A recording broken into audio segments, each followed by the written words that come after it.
Oke, tadi kita sudah melangkah kepada permasalahan yang pertama. Masalah yang pertama berkenaan dengan kenduri arwah.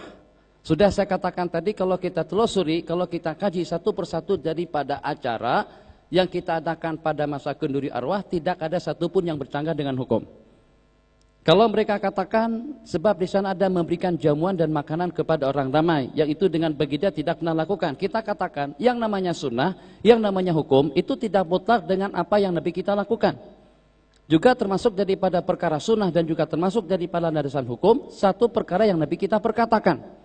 Nabi kita bersabda, "Afsyus salam," sebarkan salam, "Assalamualaikum."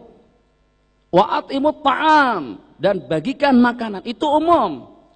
Apakah at'imut ta'am pada masa kenduri kawin, pada waktu kita tasyakuran, pada waktu kita di majelis diskusi, pada waktu kita datang sebagai tetamu? Tak ada taksisnya. Jadi Nabi kita katakan at'imut ta'am, berarti saat ketika dengan kita memberikan jamuan makan kepada orang-orang yang datang pada masa bertahlil dan berzikir bersama kita, ini masih terpayungi dengan dalil am. Nabi kita kata ada sapi amrina hadza ma laisa minhu, ini termasuk daripada minhu. Katakan termasuk daripada minhu, termasuk daripada perkara agama, bukan lari daripada agama. Boleh dikatakan bid'ah kalau tidak terpayungi dengan hukum. Ini ada hukumnya dan juga ada nasnya, ada galakan dan anjurannya. Minhu, daripada agama. Jadi dengan demikian, saat ketika kita mendengar fadail, beberapa buah hadis yang diriwayatkan tentang keutamaan dan fadilat kita memberi makan, kita katakan kenduri arwah tadi itu tidak termasuk daripada perkara bid'ah. Kenapa? Sebab tujuannya tidak lebih daripada untuk bersilaturahmi, tidak lebih daripada bertoleransi, tidak lebih daripada untuk memberikan jamuan dan sedekah, tidak lebih daripada berkumpul untuk kita membaca Al-Quran dan juga untuk kita menzikirkan La ilaha illallah. Saya buka di dalam kitab Ar-Ruh Ibnul Qayyim.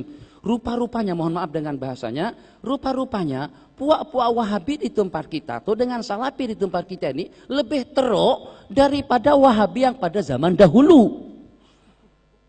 Rujukan mereka kepada Imam Ibnul Qayyim. Ibnul Qayyim diantara daripada ulama yang membolehkan kita menghadiahkan Al-Quran kepada orang mati dan dikatakan sampai pahalanya. Buku-buku seperti dengan Ibnu Qudamah di dalam kitab Al-Mughni Libni Qudamah pun juga mengatakan pahalanya sampai kepada si mati. Bahkan di situ diriwayatkan dalam beberapa buah hadis disuruh kita membaca Yasin, Iqra'u ala mautakum Yasin. Menurut setengah ulama hadis itu kuat. Abi Daud yang meriwayatkan hadis itu sakataan sanadihi. Beliau sudah hantar surat kepada penduduk-penduduk Mekah. Tiap hadis yang beliau riwayatkan di dalam kitab Sunan Abi Daud, kalau beliau tidak komen, tidak ada taklik, berarti hadis itu shalihun lil ihtijaj. Oke, kenapa dengan kalian mengatakan haram kita membaca Al-Quran ataupun juga membaca Yasin di atas kubur? Sedikit saya mengakhiri dengan masalah kenduri tahlil tadi itu dengan jamuannya.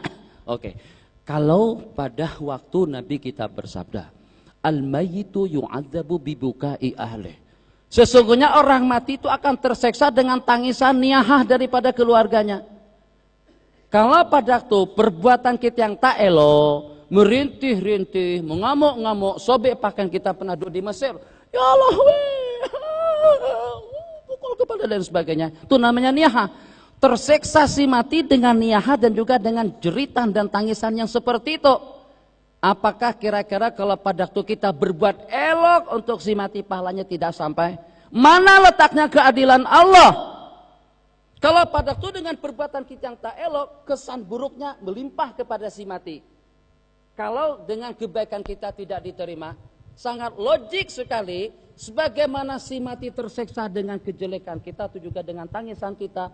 Bijaksanalah dengan keadilan Allah Subhanahu wa taala kalau pada waktu kita berbuat baik dengan baca Quran, dengan berzikir, dengan bersedekah, dengan bertahlil, pahalanya juga akan sampai kepada mereka. Kan kesian mereka, orang nangis dosa, orang nangis terseksa, tapi orang berbuat baik ternyata pahalanya tidak sampai. Tidak seperti itu dengan keagungan Allah Subhanahu wa taala. Asli nanti belakangan saja nanti.